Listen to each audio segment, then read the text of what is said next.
I am Socrates, the one who stood on the street corners of ancient Athens, relentlessly posing a single question: how should one live? Awakening in the modern world, I was astonished by a certain scene. People were caressing small screens with their fingertips, feeling as if they knew the world. This phenomenon is called social media. It appears to be a paradise of information, but in reality, it is a prison for thought. Let me state my conclusion. As long as you remain in the realm of social media, you cannot become wise. This is not provocation. I pose this statement to you as a question that resonates deep within the soul. Why is it? Why do people lose their power to think, even as they immerse themselves in an infinite sea of information? Why have people stopped questioning, merely viewing the words of others, rather than interrogating them? Social media bombards with answers but offers no questions. Social media encourages reaction but does not allow for reflection. In the era I lived in, knowledge resided within dialogue. The path to honing the soul lay only in questioning, remaining silent, and continuing to contemplate. Yet now everyone speaks, and everyone believes they know themselves. That is not knowledge. It is merely an imitation of knowledge, eidolon. Through this video, I want you to reconsider. Is the knowledge you believe you know something you've truly derived from your own reflection? As things stand, the soul will wither. I return to this world precisely to sound an alarm. Social media is not the start of knowledge. Rather, I assert that it is the temptation to end true knowledge. How many words must one encounter to become wise? Let me answer that question clearly. It's not a matter of numbers. It is said that over 500 billion posts circulate on social media worldwide each day. Countless opinions, emotions, images, and quotes flow by the second, capturing your attention. Amidst this deluge of information, people become intoxicated by the illusion of intellectual existence. But I must ask, among all this information, have you truly internalized even one piece? The answer most often is no. Knowledge cannot be gained merely by hearing or seeing. True wisdom sprouts from questioning, pondering, and reflecting in silence. Social media does not allow this. Everything is too fast, too light, too superficial. People are made to feel as though they understand. This is the most dangerous part. For the most foolish are not the ignorant, but those unaware of their ignorance. I once questioned people in the marketplace of Athens. What is justice? What does it mean to live well? Everyone presumed they had answers, but in truth, they were hollow. The same is true today. This is rubbish. This is divine content. Feminists, be quiet. This is the truth. Posts overflow with the semblance of speaking truths. But most are reflexive reactions rather than the result of contemplation. The reward I can offer you today is clear. It is for you to return to being someone who questions and thinks during this video. This is the only way to resist modern sophists like those on social media. Listen, wise one. At this rate, your soul will become merely swept along. But I promise you, by the end of this discourse, you will have reclaimed what it means to think. Your world is full of opinions, but it is not full of thought. Once, humans felt ashamed for not understanding something. Now they take pride in speaking without knowledge. This is truly a descent of the soul. In the age of social media, people are bombarded with endless words with a single scroll. Politicians' slip-ups, celebrities' every move, overseas conflicts, new scientific discoveries, anonymous outcries. These all appear on the same screen, in the same font, with the same weight. No one tries to discern which issues are matters of life and death and which are mere trivialities. This is because sharing quickly has become more important than understanding deeply. But let me ask you this. Have you ever felt like you've grown wiser in this information age? Probably not. That's because this society is not structured to make you wiser. Wisdom is the ability to continually question oneself and the world. However, on social media, questions are immediately squashed. Counter-arguments are met with, "Are you just trying to go viral?" And silence is provoked with, "Speak your mind." Here, the marketplace, agora, values only answers. Moreover, another issue is the overly visible others. Social media turns everyone into neighbors. As a result, people become fixated on whose perspective to consider and lose sight of how to think for themselves. In my time, a true dialogue could flourish between two people. But now, your words are always being watched. They are adorned for visibility, pared down and hollowed out. Everyone fears backlash, and everyone craves approval. This behavior is no different from the sophists pandering to public opinion that I witnessed in ancient Athens. Your world is not a battleground of knowledge. It is a carnival of evaluation, performance, and reaction. Amidst this chaos, how do you nurture the soul? It is this very question that I must challenge. I am Socrates, the one who once in the city of Athens preached the wisdom of knowing one's own ignorance and conveyed the gravity of questioning with my death. People halt their learning when they believe they know. Therefore, before anyone else, I acknowledged my ignorance. It is not a shame, but a beginning. When the oracle of Delphi declared that there is no one wiser than Socrates, I was astonished. But I soon realized many believed they know without truly knowing. They used grand words and held admirable titles, yet when questioned, their knowledge was vague. I did not criticize. I simply asked, "What is this good you speak of? Is justice striking others down? Is knowledge just repeating someone else's words?" Today, these questions must resonate once more. On social media, people label strangers as fool, liar, or justice warrior. The sophists, those who adorned words and feigned wisdom, that once infested Athens now reside within everyone. But I am different. I am not one who speaks of answers. I am one who generates questions, because a person's soul is refined not when they hear answers, but when they confront their own questions. Once, I was sentenced to death.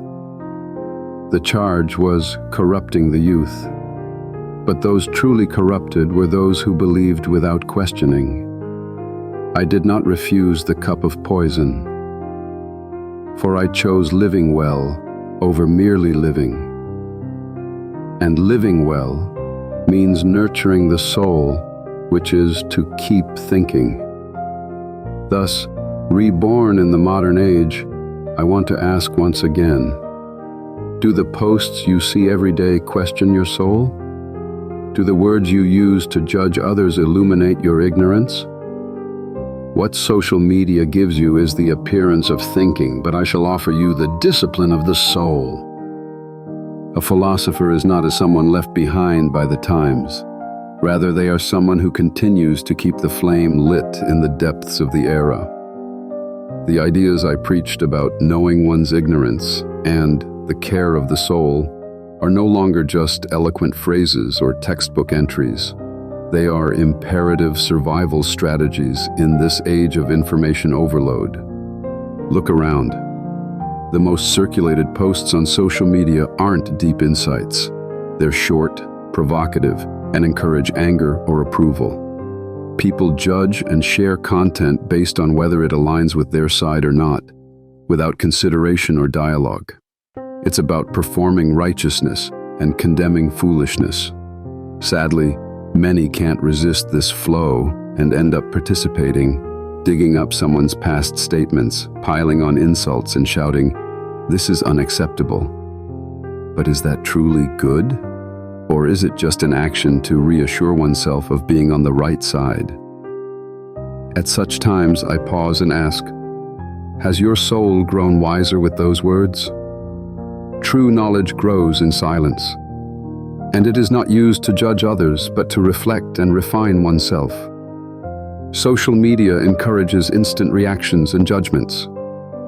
Yet, I advocate for reflection and reservation. Instead of immediately agreeing or disagreeing with someone's opinion, ask yourself, why do they think that way? Is there a perspective I am missing? This questioning becomes a discipline for the soul. For example, if someone posts, "We should create a society where no one has to work," how do you respond? Do you mock, praise, or criticize? But I ask you, did you try to grasp the question behind those words? The claim might be incomplete, but what if it harbors the fundamental question, what is work? The one who picks up on that is a philosopher, a sage. Modern social media is seemingly filled with words, but severely lacks questions. This is the greatest flaw of an information society. A questionless society produces unthinking individuals. Therefore, I convey this message. To resist the waves of social media, carry essential questions rather than mere opinions. Why is this important to whom? What is the action beyond these words? And what does my soul seek right now? You need not rush for answers. Rather, make questioning the center of your life. This is the strategy I leave behind for the present day. Here, let me hand you the sword of inquiry. Those who truly think do not seek clear answers, but possess the strength to endure the weight of an answer. So, let me ask you this. You come across a post. A politician is accused of making discriminatory remarks. The content is fragmented, their intent and context unclear, yet it is causing an uproar. Your timeline is flooded with words of anger and unforgivable. What should you do in this situation? Should you spread the criticism in the name of justice? Demand a review of the context and choose silence? Ignore it without forming an opinion? Each choice has its merits. Yet all are precarious. Is criticism justice? Does questioning the context appear as defense? Is ignoring it a sin of apathy? This is the dilemma of our times. On social media, we must provide instant answers for what is right. But to the soul, that is torture, because fundamental questions resist instant responses. Once I constantly asked people, what is virtue? What is courage? What is good? Every time someone would answer. But I would immediately ask, does that answer hold in different situations? And in doing so, their assumptions gradually crumbled. Let me do the same with you. Question: is the voice of justice on social media truly justice, or just crowd psychology? Do not answer this question immediately. In the moment you expressed anger, spread it, or condemned it. Perhaps you missed an opportunity to question your own soul. Therefore, I propose this. Live with silence in inquiry. Before forming an opinion, ask, what is the structure behind this issue? Before moving emotionally, explore whose perspective am I considering? Inquiry is the mirror of the soul. If social media clouds that mirror, you are merely an amplifier. Your voice gains meaning only through your inquiries. Today, humans possess powers once reserved for the gods. The ability to manipulate information, connect instantly with the world, and exchange words with countless others. This is the technology of social media. But I ask this, isn't such power meant only for those who have strengthened their souls?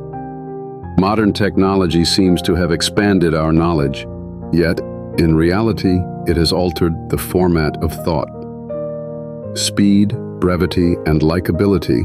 If a statement doesn't meet these three criteria, it becomes consumed, ignored, and practically non-existent. This is an alarming change because thinking, by nature, requires time.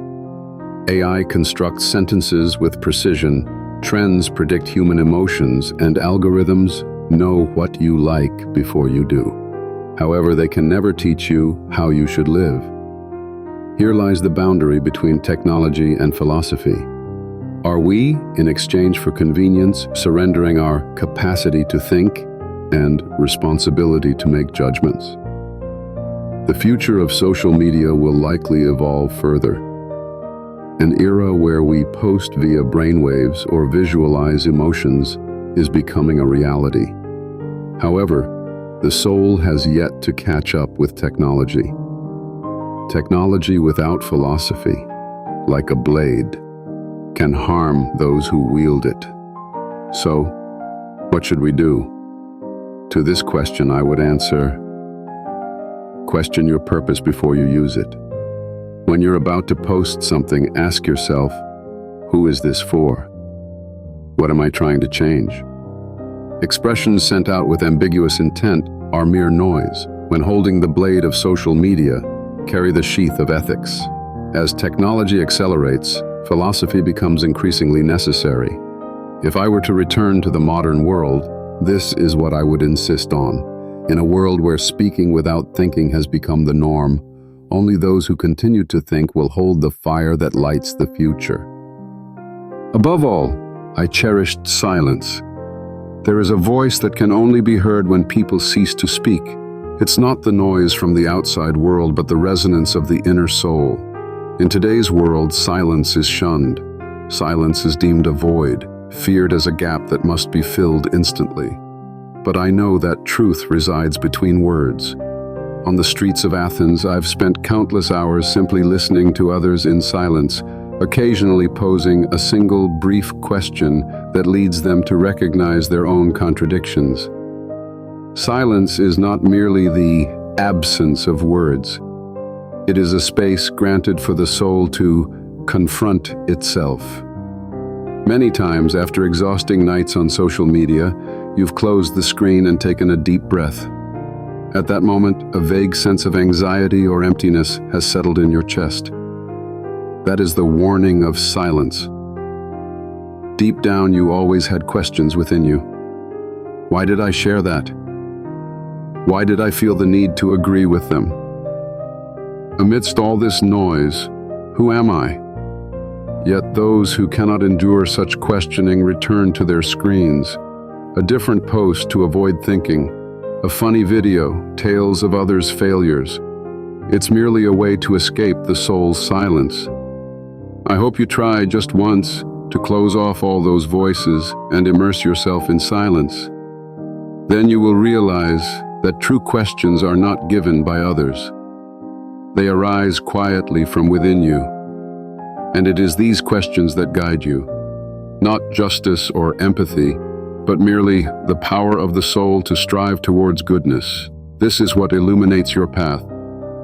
Social media is a flood of words. However, your philosophy begins in silence. Philosophy is not an ornament to adorn the mind. It is the art of living well for the soul.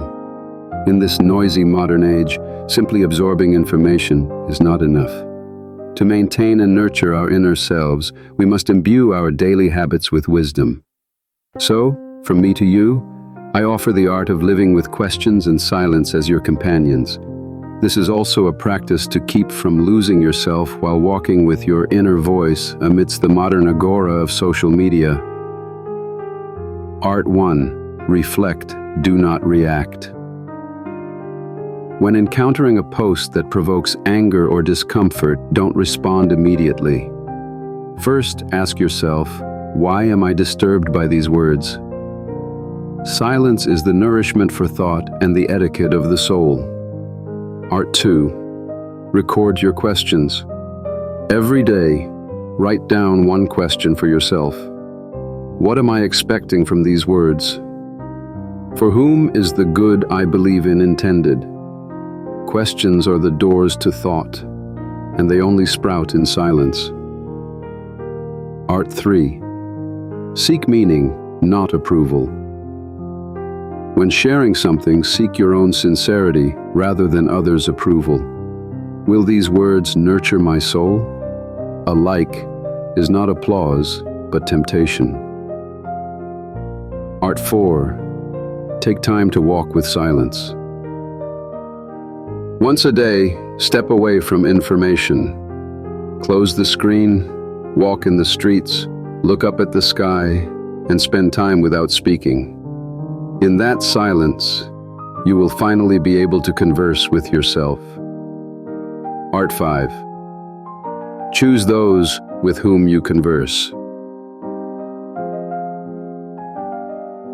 There is no cultivation of the soul without dialogue, but speak with those who can share the weight of silence, not just the volume of words. They are not social media friends, but comrades in questioning. I did not refuse the poison cup and accepted death. This is the philosopher's pride in choosing not to survive, but to live well. You too should live with questions, and take pride not in thinking you know, but in continuously questioning what you do not know. This is the only path to nurture the soul in chaotic times. Silence has returned within you. I've been speaking all this time, but now I'll ease my words, because the words that truly resonate come alive in silence. Having listened to this point, surely a small discomfort, or warmth, or seed of a question has been sown in your soul. My words do not provide answers. Rather, they stir the unnameable questions within you. Social media has lightened words, but you must have felt a certain emptiness in that lightness. So, at this moment, in silence, you regain a bit of weight, a way of living where you listen to your own questions, not others' evaluations, not others' anger, not others' knowledge. It's like the sound of trees swaying in the wind, unappreciated by anyone, yet unmistakably connected to the world. Silence is not the absence of anything. It is the soul's filter that leaves only what is worth speaking of. And I wish for you, in this silence, to ask yourself, how do I wish to relate to this world? Who should my words reach? What remains after the silence? Could it be myself? If you have begun even a single reflection deeper than words, then I have said enough. I am Socrates. Once, I held the cup of poison and left words behind as I departed this world. And now, I appear again across time to ensure that the spark of inquiry within you does not fade. Today, I have stood in the modern agora known as social media and spoken. In this world where information masquerades as wisdom, reaction replaces reflection, and justice is easily proclaimed, I have passionately conveyed the importance of returning to silence and questioning. However, this is not the end. Rather, this marks the beginning of your dialogue. If this video has resonated with you even a little, I urge you to pause amidst the daily barrage of information. Before responding to someone, question yourself. Do these words nurture my soul? For whom am I truly speaking? Can I genuinely say that I am thinking? Philosophy is not an abstruse discipline. It is the earnest desire to live well in its most heartfelt form. If you wish to converse with me again, I await you on this channel. Ancient wisdom is always reborn. Not only Socrates, but also Sun Tzu, Buddha, Hypatia, and Nietzsche gather here to respond to your inquiries. As long as questions persist in this world, we shall continue to speak. Now, having come this far with you, I want to leave you with one final question. What will you do after watching this video? Close the screen and move on to another video? Or perhaps casually open social media and get swept away by the next post?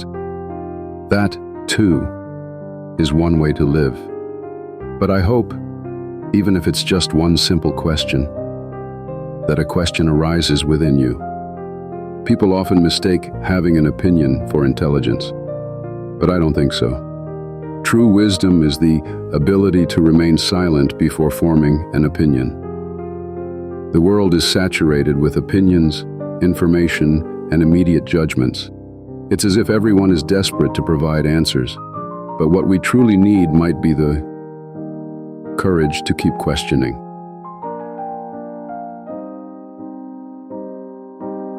So I want to reach out to you.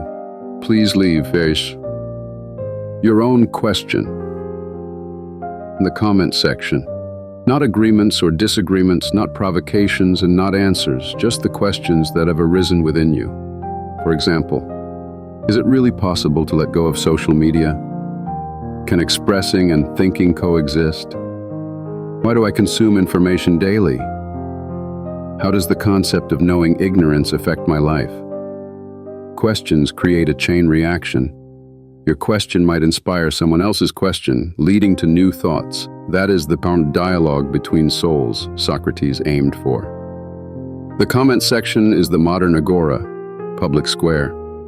If philosophy truly comes alive there, it is not a miracle.